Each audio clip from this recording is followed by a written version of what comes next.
Welcome to Think Alive. We're Sharon and Andy, just two people with a dream and a vision of restoring our traditional stone-built farmhouse in southern Spain, transforming it into a beautiful off-grid home and sharing our journey with you.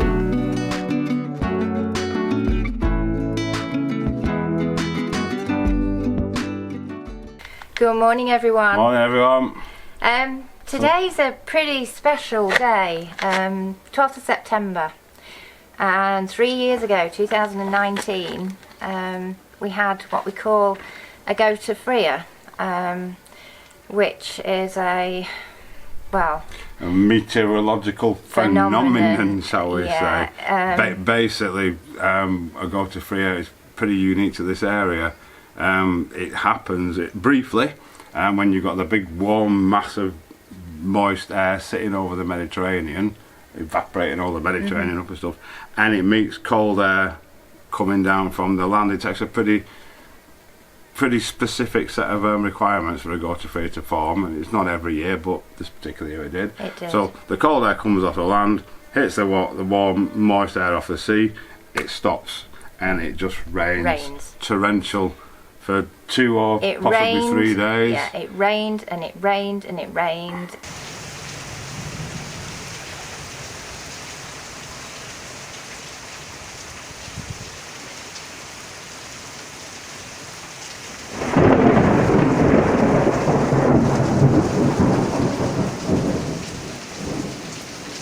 And in just 2 days we had the most rain that we'd had for 140 years. Yeah, to be precise, 164 millimetres, which is 6.5 inches, of 40 millimetres, which is just under 2 inches, fell in 1 hour. Yeah. So pretty. Yeah, it was just incredible. At the time we were down in Dolores, we'd got quite a successful caravan storage business. We had about 100 vans in storage at that point. Yeah, certainly 80. Yeah, and Andy was away, and typically. I was doing hourly checks, and we were okay. Yes, we'd got surface water, but we were okay. It was just about up to the tyres. I was rushing back. I think I'd been in caravan. You were in France. I've been to northern Spain. I was on my way back as quickly as I could. Yeah. Yeah, but the actual rainfall wasn't the issue, was it? We coped with that. The land coped with it. Just before Andy arrived back, I'd seen on Facebook an announcement from the Ayuntamiento in Dolores, the local authority, recommending that we all evacuated. And I was thinking, well, why is that? You know, it's not that bad. We're okay. We've seen worse, but apparently they had opened the dam in Santa Mera. They said it burst under the initially. Of course, because all the water that lands, it flows into the rivers, makes the rivers swell, and this is a water storage dam, basically, a big reservoir, a man-made reservoir in the valley. Yeah. And to protect the town, because it was looking like it was going to burst its banks, they decided to open the floodgates. Yeah. Our next town, Almoradí, the water was just rushing down the streets, taking cars and anything in its path. It was incredible.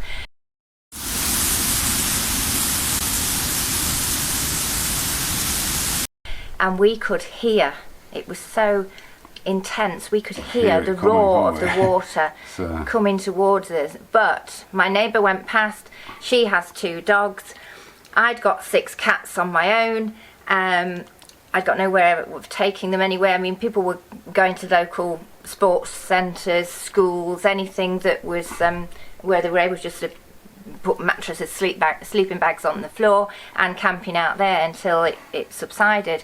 But with 6 cats you can't do that. Lisa had got her dogs, so I said, are you leaving? She said, I'm staying put for now. So I said, well, I'll stay put if you stay put, but please don't leave me on my own, because Andy wasn't here. And that was it. So we went, Andy came home, we checked the parking again, and it was all right. Friday night was okay. I got back at the night and I parked the truck on the land. It had a bit of a slope up. It was completely dry. Got up in the morning, nipped out to the truck to bring some of my stuff in from the few days away, and yeah, it wasn't too bad. And then went back maybe 20 minutes later. We were about 20 minutes. In fact, I wandered down to speak to Lisa at the bottom of the lane. And the water had risen and it was dry. You could walk down the lane, and in 10 minutes of speaking to her, I paddled home. That's how quickly the water level was rising. And it carried on rising for about 3 or 4 days. Unbelievable. We were sat there. Our terrace, luckily, our house was a little bit raised compared to the and we sat there watching it, and it came for within an inch of the terrace, which would have been straight into the house. We just sat there watching it, absolutely powerless. And we couldn't do anything. We couldn't get out by that time then, because all the roads were... Yeah, we couldn't go anywhere. They were rivers. They were just rivers. Couldn't go anywhere. People were being airlifted by helicopter to safety. That's how bad it was. A lot of animals got caught in it and drowned, unfortunately, we lost as well. 1,500 animals just in Dolores. Apparently, and it was just awful. Our workshop at the time was slightly lower than the house, and so it was all in the pictures. That was sort of 2-3 feet underwater, but eventually the water was at waist height, well over a metre, well over 3 feet high. Yeah. And the whole of the town was flooded out. It was awful, and it sat around for about 3 weeks. 3 weeks and more, because there was nowhere for this water to go. It was just so much. Vega back here, it's a total flat. It's only about 7 metres above sea level, and it's a totally flat area, hundreds of, probably thousands of square kilometres. Yeah. And this whole place was a metre underwater because they had advance warning that this Gota Fria was coming.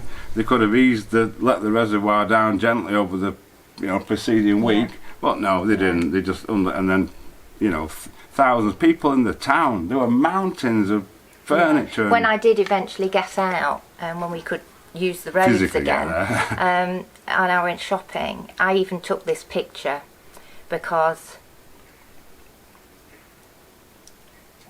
it was completely devastating to see people's homes, their lives, on roundabouts, at the side of the road, it was devastating. So you're probably wondering why we're telling you all this. It's actually the catalyst that, or the start of the catalyst that, the house we got originally was going to be a long-term project, wasn't it? Yeah, we were going to keep the business. Coming up at weekends, keep working. Just work on this for 15 years or whenever we were ready to retire. We said, yeah. And so with that, we eventually anyway. So that's where we're getting to. We got the parking sort of restored, and we had like several hundred tons of gravel put back on it, made it all neat and pretty. We lost 80 caravans, by the way. I don't think we actually put that in. Every single one of them earlier. They were all flooded. People, it was terrible. But anyway, we've done that bit. But yeah, so sorry to interrupt. Yes, it's all right. No, it's all right. But basically we got it all, ready to get going again, get up and running, pick ourselves up as it were. We obviously lost quite a lot of customers because they were worried that it would flood again, even though this was a once in a 140-year event. We were ready. People were coming back, people saying, "Oh, we understand it's not your fault," sort of thing, and it's just a natural disaster. Mm-hmm. Then, guess what? The lockdown started 6 months later, just as we were ready to drag ourselves out of it and crack on again. Yeah. And of course anybody that wasn't resident in Spain had to go home, so many of them just left their vans on the campsite and went home, and normally they'd bring them into storage to us, so again we lost business, and nobody was allowed to come to Spain on holiday for like 18 months. So you can imagine that. So we used the time, didn't we? We were coming up here on a regular basis, but then they decided that we couldn't cross borders. We lived in Alicante, province of Alicante. We're now in region Murcia. So as it turns out, I could actually come on my own because I'm a registered builder in Spain. And if you're working, you're allowed to cross the borders and stuff. Go to work, So I had all my paperwork and stuff. In the end, the police used to, on the roadblocks, they had roadblocks everywhere. They got to know me and just waved me through. Hola, Andy. And so I was able to keep on coming. I couldn't come because I wasn't autonomous, so I couldn't come with you. Plus there was only one person allowed to travel in a car at that point. It was absolutely crazy. It was madness. So we just decided, basically, you know what, the business is lost. It's not looking like it's coming back anytime soon. So we're just going, let's just get moved in there and get it sorted out. That's the sort of, you know, there was... That's how we are where we are now, really. Yeah, we weren't making any money down there, and so by being stuck down there twiddling our thumbs, we might as well not make any money up here as well. So may as well not make any money up here and actually do something constructive, though. So there we go. So basically, that's what, you know, the catalyst that forced us to do this sooner. I think it's just because it came up in our memories today, not that we need reminding, and we just wanted to share it with you. Yes, it was. So I hope you found it interesting. A hell of an experience. But what doesn't kill us makes us stronger, did they say? Absolutely. So there we go. Anyway, let's crack on. I don't know about cracking on. We've been to our local Ayuntamiento, which is the town hall, the local authority this morning, to complete some much needed paperwork that we've got to do. 4 hours it took us, mainly just waiting around. So we lost most of the day today. Plus, I don't know if you can see, it's actually cloudy as well. It's supposed to be the same tomorrow. Which hampers our progress with cracking on. But I'm going to look at this end now. I want to get the end in first, then I can see how I'm going to match up to it. I'm going to put this one up the side there. It's actually upside down because I want to put another thin piece on here, cut to the same angle as this, so it kind of flows into it. And then round that off, and because this doesn't go to the top, which you can't see, can you not? I'm going to put, it's got matched ends, which means the tongue and groove on both ends as well. So I'm going to put the joint here exactly in line with my curve, so it all looks nice and neat and pretty. So I've got this upside down because I want it with the tongue on this side. For my next piece, so I can cut it. I'll still have a matched end on that, the one that I want, and then I can flip it over. So I'm just going to mark it on the back where I kind of want it to go, and see if we've got enough power chop it in half. Right, okay, we've managed the first cut. I need to now, I'm going to cut this one first and then hopefully get this fixed in place because the wall's not level, so this will be my guide up the wall, if that's what you're doing. And I can make this one probably out of this piece I've just cut off it to go in there, give us our little edge. So I'll get this one measured and see if we can get that one done. Right, there we go, it's in right there to the top. Well, it's not in, but I say I want to put a little piece on here matching up with that joint, so I need to rip the tongue off this one here now. I know it fits, and then we're just going to bang it in with nails to this board on the back and into there. I've damaged the ceiling a little bit, but it's inside the cupboard, not to worry. So yeah, I'll get this tongue ripped off here. There it is, tongue removed, all sanded down. Oops, mind the ceiling. So I've just spent weeks painting this. Don't want to damage it. There we go. Persuade him into place. That's it. Lovely. Look at that. That's very nice. Give it a wiggle, get that absolutely perfect. I think I'm very happy with that. We'll have a couple of nails in him. We expected our new generator today as well. Just have to run the old one again. But they're chasing it up apparently. Right, let's get him in there. Yeah, lovely. Get one in here, so then I can... Don't move.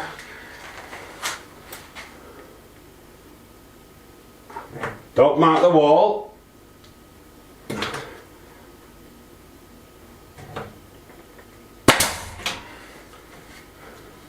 Smashing. That's pretty solid with just two in. Right, I'll get a few more in it. I've just repeated the process for the other side.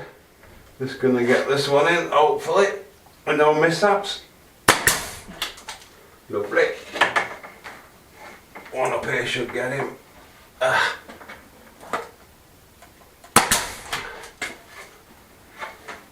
a bit. Another one in him.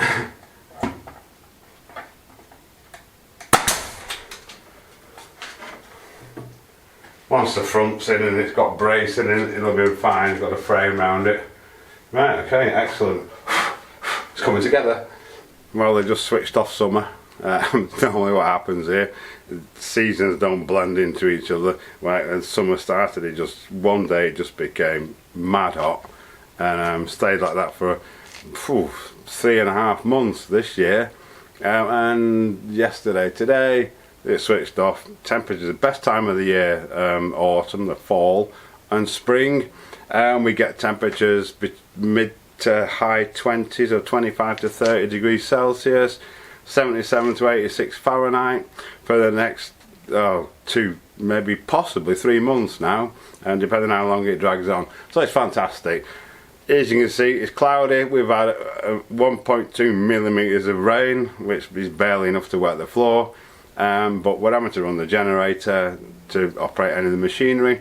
The solar we've got for normal domestic use, it's fine, it does the job, but if we're running 2 kilowatt power tools and stuff, it needs a bit of assistance. So anyway, we're cracking on.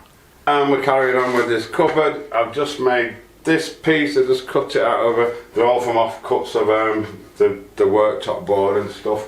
He's gonna go up there. It should fit in perfectly, yeah. And then we'll look at getting something in the bottom, and that should give us the basis for our door. I think, yes, it's looking all right. So I'll go and fire up the generator again and get the compressor charged up, ready so we can get this stuck in place. So I'm just getting him clamped in place exactly where I want him. Oh dear, damn it.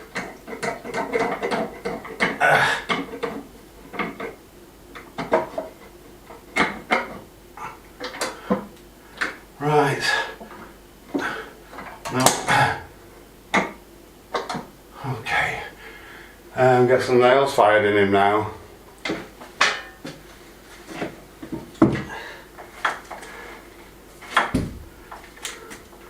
Just going to try and get one in first, and I can take the clamps off.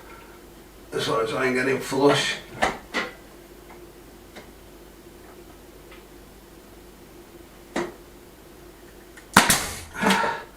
This is no easy feat.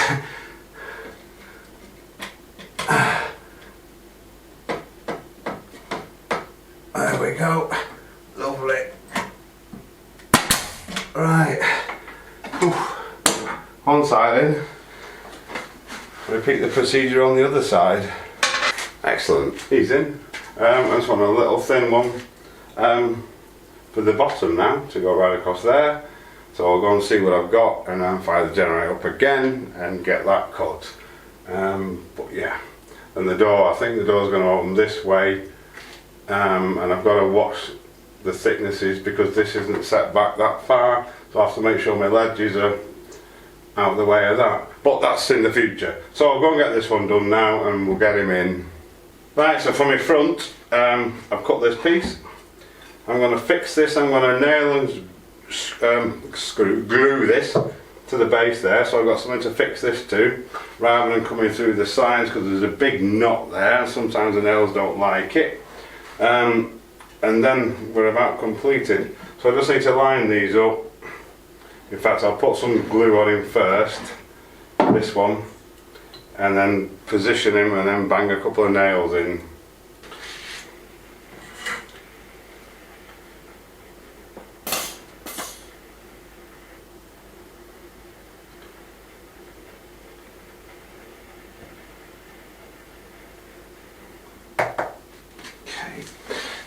Him in there, just pop him loosely where I want him, get our front lined up exactly where I want him, which is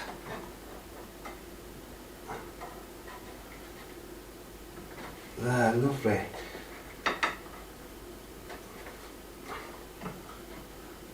Excellent. Right. Back on the small nails for this.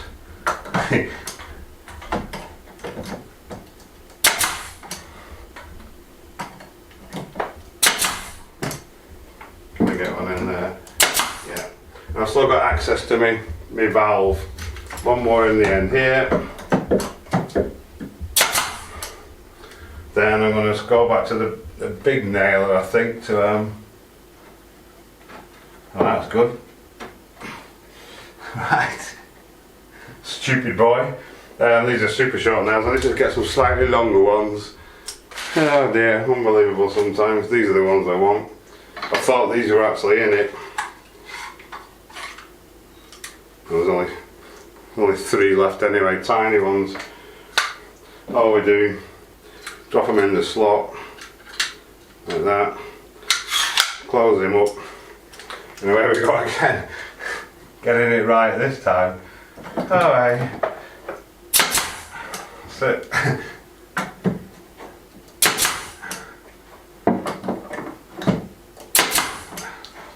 One in there. Righty. Got him now. See if I can get him through here now. Nail this piece in place without marking my new worktop. It's 1, 2. Alrighty. It's brightened up a little bit outside. We'll keep on struggling though. What I'm going to do next, I think, I've cut these things that, whatever you call them, I don't know, that I'm going to fix to here, to fix my front panel to. I've got a sample piece, the thickness of my front panel, that I'm going to use to get it in the right place, like that. Stick them in there, one down the bottom, one across the top. The front panel will come across and fix into this. So I'm just going to glue them and nail them as usual.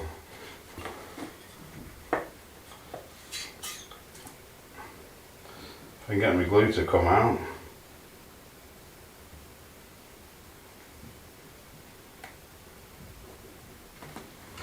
Make sure that's the right one actually. Yes. So he's going to go in there.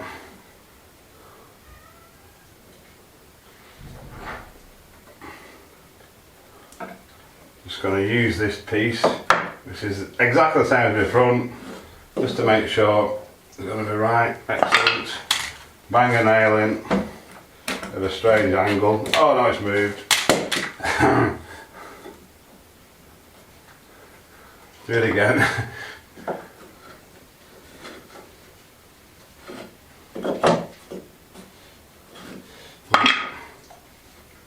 We'll try that again. As soon as you get glue on things, I keep saying, it gets really sticky. Does it again. Right, I think I'm going to have to clamp it. I'll take one of the drawers out, stick a clamp on it. Right, so we're shaping now. Got a couple of clamps on it. Got a couple of nails in it.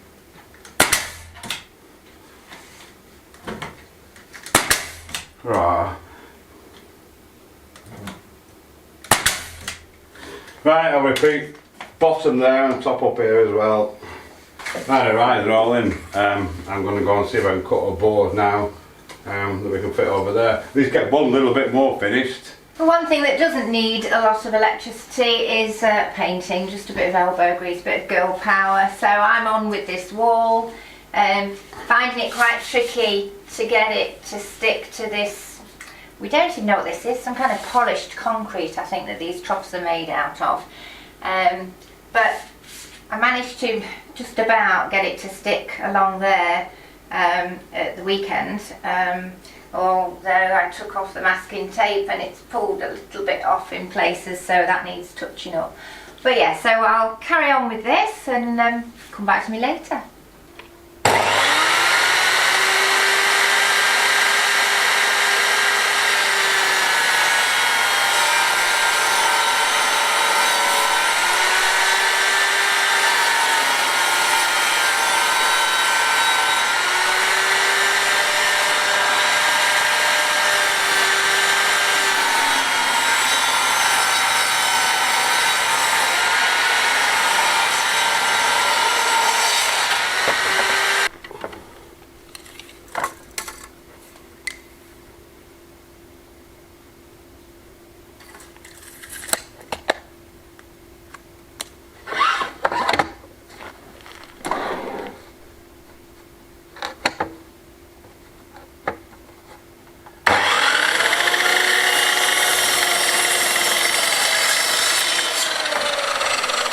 There we go, side one's in.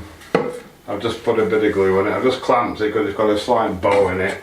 And when this one goes on here, that'll meet up, touch up nicely to that. Absolutely perfectly, actually. Wonderful. We'll mess with that in a bit though. In the meantime, we'll just get some nails in him, as usual.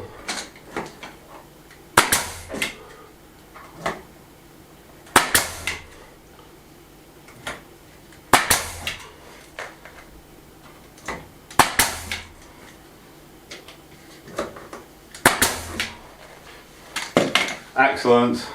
Right, so I've got my end piece in now. I've just marked where I want to cut it. I'm just going to come and rip this down. Hopefully we'll get this end finished today. That'll be good. Right, so it's in. It's sort of in. You can probably see, if you can see, there's a big gap at the top there. Because quite often happens when you're working with wood like this, it springs, it's warped, it's bent, it's all over the place. So what I've done, I've glued it from about halfway, tight at the bottom there. I'm going to let that go off, and then I'll be able to spring that back and bang it through the timber that I've got at the top here to hold that exactly where we want it. I put a nice little rounded bit on there. I'll probably take these sharp edges off by hand, and when it's all gone off, the glue's running down. Luckily it dries clear. So all we can do now, wait for that to go off and come back to it in a bit. Well, Sharon's done a great job of the painting again. It takes forever, but it's that time of day. We've run out of time once again. We've got to feed all the flocks and things. There's not enough hours in the day. Yeah, so I'm ready for beer anyway. And I've had to go shopping this morning, so I haven't done as much as I wanted to do, but at least I've touched up the bits that fell off when I took the masking tape off, because I was so upset about that. You can see in that light, yeah, it looks great. I've touched it up, so that makes me happy. Only that bit to do. And there's only a little bit to do now, so we will get that done on the next video, I'm sure. We're sure, we'll try anyway. Yeah. So thank you guys for watching. Yes, thank you so much. I hope you found it interesting, and thanks to all our subscribers, all our supporters, and we will see you again on Sunday.